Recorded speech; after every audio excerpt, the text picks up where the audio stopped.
Hanap tayo ng bagong racing suit.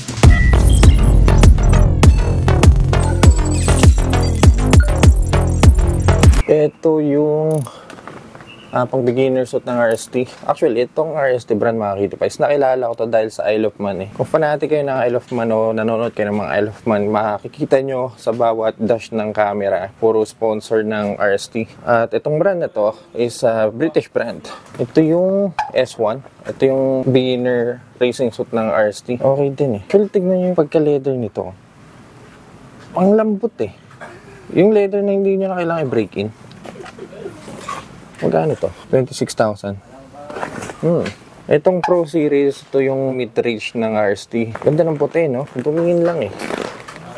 Ito, dito tayo sa black. Wala ng plastic eh. Nagkaiba nito, meron tong elbow protector. Ito kasing S1, wala eh. Though merong matigas naman sa loob.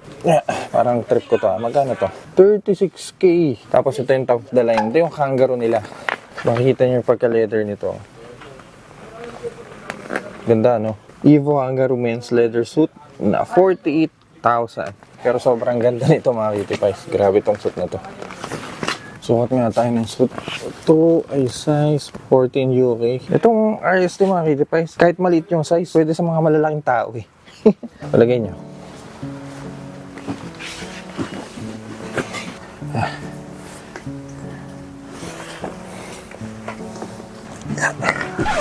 Ay, masikip.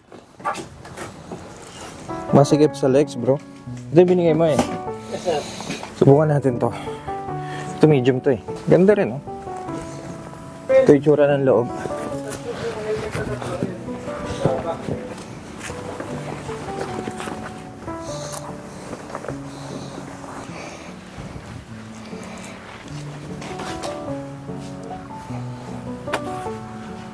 Rather negative.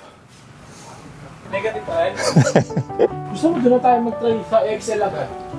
XL agad? Ayoko niya, sobrang loose na yun. Ito last na to. Pag to masagwa sa atin, magtutupis na tayo.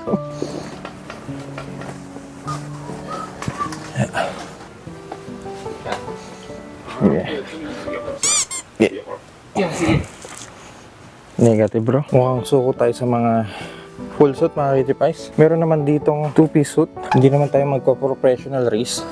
Tamang laro lang sa mga racetrack. I think okay na to. Tsaka ang ganda ng tsura eh. Magandang klase to eh. Buti nga nadala tong brand na to sa Pilipinas eh. Suwatin natin to.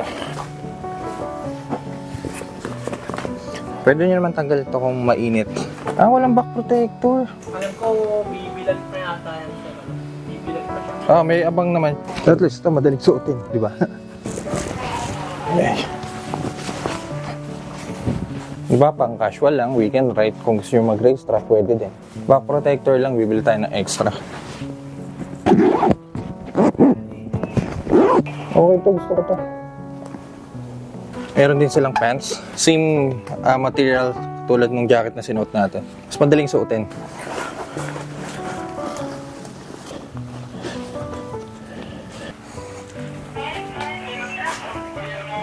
Ngayon, naka-RST pants na tayo. Sabayan natin ng RST jacket na leather din. Tignan natin kung ano itsura natin. Ano sabi niyo mga hoodie pants? Chinelas lang tayo kaya masagwa eh. Tsaka masangat pa siya. Kapag nag-zipper tayo, yung pants natin di mahulog. Ngayon medyo loose eh. May lock naman to para magawa nyo isa yung jacket nyo tsaka yung pants nyo. Sablay lang yun. Naka-Adidas na chinelas eh. Dito naman merong mga SPRS. May mga bagong modelo din dito. Isa-isayin natin. Ito yung pinakamura ata nila. Ito ay R1 na gano to? 25,000 pesos. Actually, para sa suit, okay na yung ganung presyo. Tapos dito, ito yung GP Tech 3, 28,000. Actually, halos pares lang din eh. Iba lang yung design. Ito yung pinakabago nila. Ayan, 30,000. V2 Tech na SPRS. May ganda ng mga bagong kulay. Walang magkasya sa ating RST. Subukan natin mag-SPRS. Last option tayo mga kitipais. Ito na talaga. Ang ganda sana ng RST. Masyado lang malaki. Subukan natin to. Size 56 na SPRS na R1. Actually, nag-race track ako kasama si Kenji. Naka-SPRS ako nun. Ang daling suot eh. Yeah. Hindi na kulay mo siya. Pag nakakagalaw ko naman, once na na-breaking mo yan, okay na yan. Kaso huwag lang tataba. Okay, ginagamit mo sa mga ganyan. Naglulus naman siya, di ba? Bakit sir? Maganda dito. May lus eh, no? Okay na. Break and ride tayo mga Kitty para dito sa bagong racing suit natin. Ito ay ang SPRS R1. Normally kasi yung mga ganito mini-break in para kahit pa paano may stretch. Kinuha natin yung black and white dahil yung helmet ko kasi is black and white. I mean carbon, tapos may white. Tsaka bumagay sa boots natin, tsaka yung gloves natin, di ba? For this ride, papunta tayo ngayon ng Kabyang Tunnel. Kasama natin ang riding buddy natin na si Ken. Kailan ka huling nakapunta dito? NK pa gamit ko. NK 400? Ngayon naka MT10 ka na. Sa pakiramdam, no? Stretch natin to. Weekday ngayon kaya wala tayo masyadong kasabay, which is pabor para sa amin. Ganda ng helmet mo. Sa carbon. Ang gamit nating helmet ngayon is Kaberg Drift Evo Carbon, RST gloves, SPRS R1 racing suit. Gamit nating motor ay Kawasaki ZX-10R. Yeah! Ngayon na lang kami ulit aakit dito eh. Huling punta ko dito, Kawasaki ZX-4R paggamit ko eh. Tara.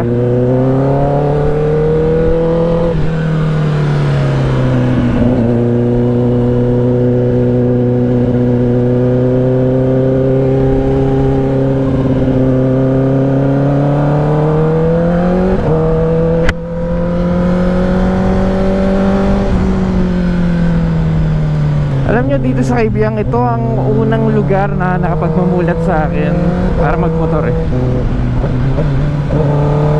Naalala ko noon Kawasaki Rouser 135LS lang yung motor ko. Tapos may nag-iya sa akin grupo ng Yamaha Sniper. Siguro mga sabi natin mga 5. Tapos may isa doon naka R3. May kasamang R3. Kala ko ba chill ride lang. So yun, lagi ako naiiwan noon. Yun din yung unang beses na nakapunta ako dito. Kaya memorable sa akin tong lugar na to eh.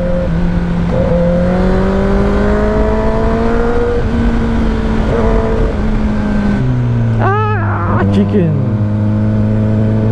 Wala masyadong naakyat oh.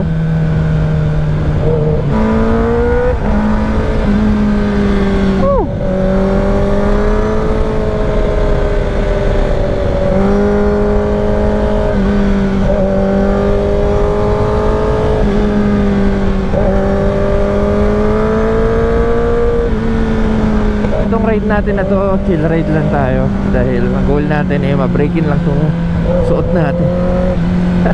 Maganda yung leather niya, pero compared to RST, yun talaga kahit hindi mo na i-break-in yun eh, kasi ang lambot ng pagka-leather nun eh. RST suit sana kukunin natin. Ang problema, walang mag-gasya sa atin eh. Tsaka SPRS B2 Tech sana. Ang problema, wala yung gusto kong kulay. Meron lang dun pula, tsaka ewan ko blue ata yun. Eh walang teterno sa mga gears ko kung ganun ang kukunin natin. Kinuha natin tong white and black. Mas lamang lang ang black eh sa white. Pero okay na to. Kamusta ba? Mainit ba siya sa katawan? Well, honestly, well, magandang panahon ngayon. Hindi masyadong tirik ang araw. Eh, cool lang tayo. Pero kailangan pa niyang mabanat dahil sobrang fit ng nakuha nating size. Sobrang sexy natin dito. Wala yung mga tropa ngayon eh. Ganto oras sa chismisan na dapat sila dyan.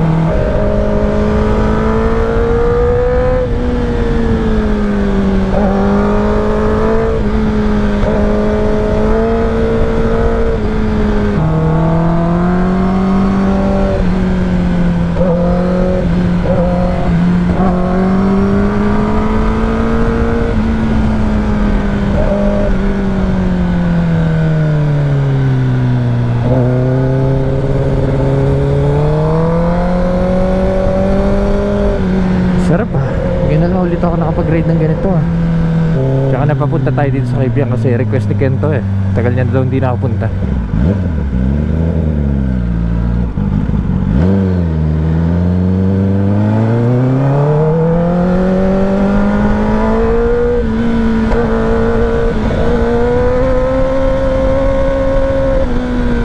May track tayo this coming December 1.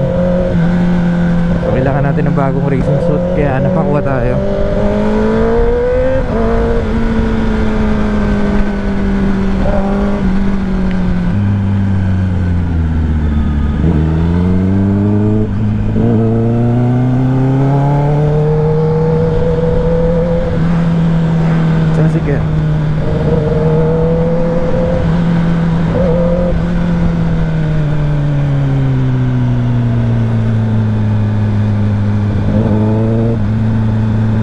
nagtatanong anong purpose ng camelback natin, na hindi po for safety to. So mas delikado pa nga to kasi pag slide ka may possibility na mag-snap yung neck mo dahil di pantay yung likod mo.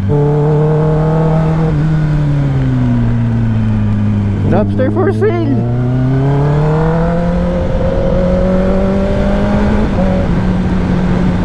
Yung ibang racing suit pa nga ang purpose nun, lalagay sila ng tubig para sa rider o kaya airbag. Purpose talaga ng camelback mainly is for aerodynamics.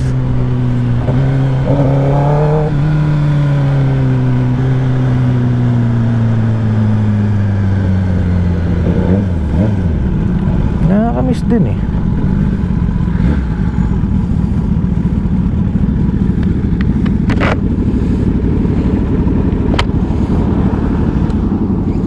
Tupad na yung pangarap mo. Ito yung pangarap ko. So ingat po. Ingat po kayo. Pero seryoso, pakilanan natin. Ako siguro mga may 30 na. Hindi naman, 25 siguro. Ito ako nagpa-practice nung bago ako. Pero sa daming beses na nakapunta tayo dito, hindi mo pa nagawa yung nakapost dyan na bot-bot yung motor mo. Ay, di. Hindi mo pa gagawin yan. O di ba, konting twisties, tapos may isang diretso, banda doon na yung pwede nating pagkainan.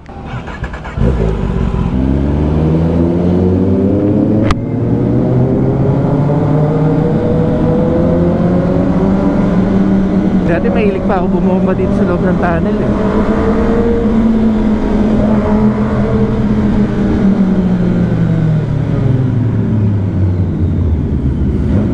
Ganun pa ako ka-newbie dati eh.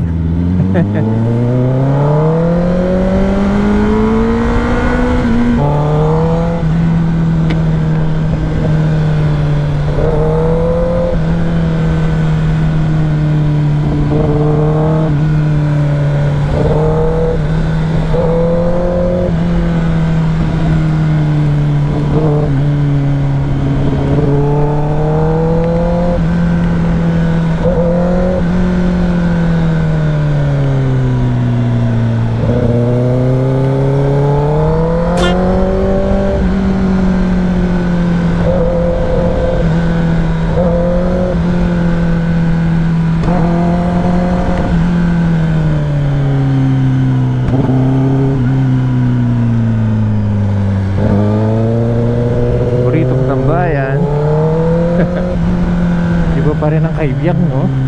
Napakapayapa eh. Actually minsan mas okay pang pumunta dito kaysa sa Marilaki. Op!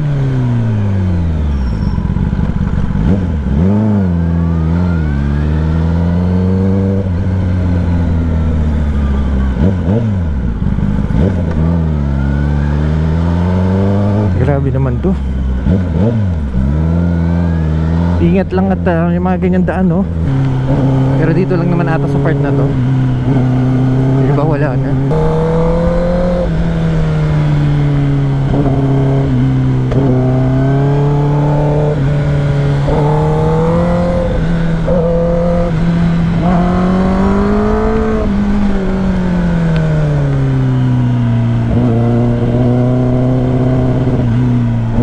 Woo! Daming sirang daan.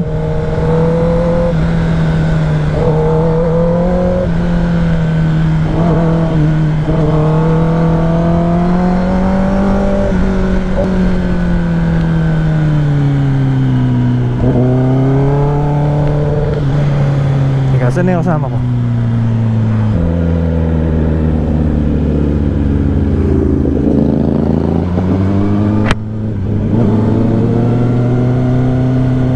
Oh?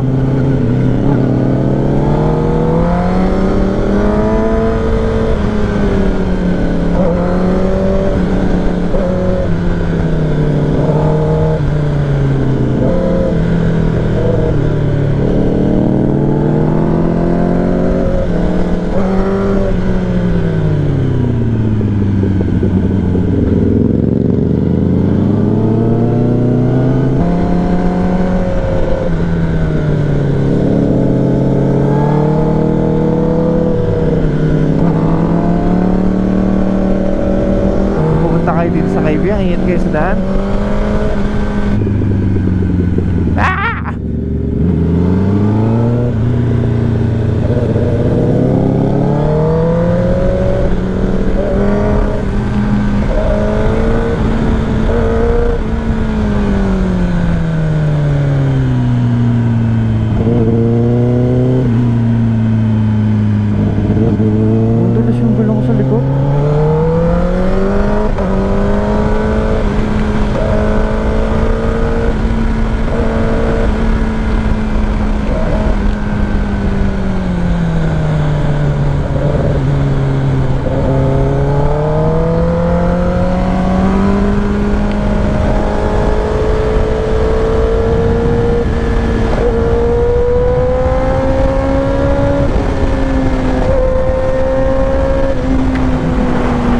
ng view, oh. Bata. Okay. Dito na yun eh. Yun na yung good part eh. Kakain na tayo.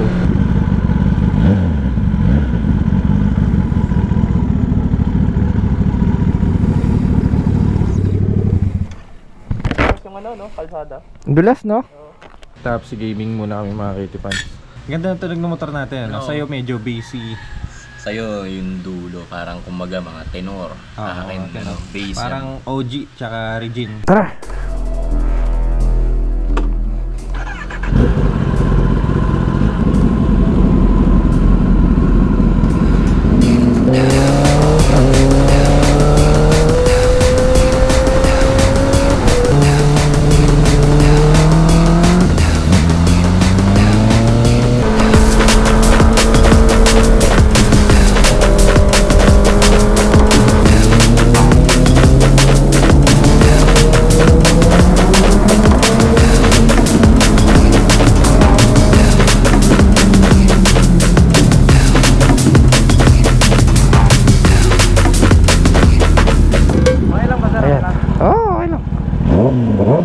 Toto mo.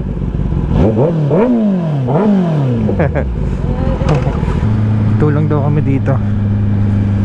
Bibisitahin lang ni Ken yung mga tropa niya. Wala yung mga tropa ni Ken eh. Wala yung mga tropa mo. Dito sila tambay nila. Ayun o, may signage ngayon. Bawal pa pagka yung mga unggoy. Sigaw ka, Ming. Ming Ming.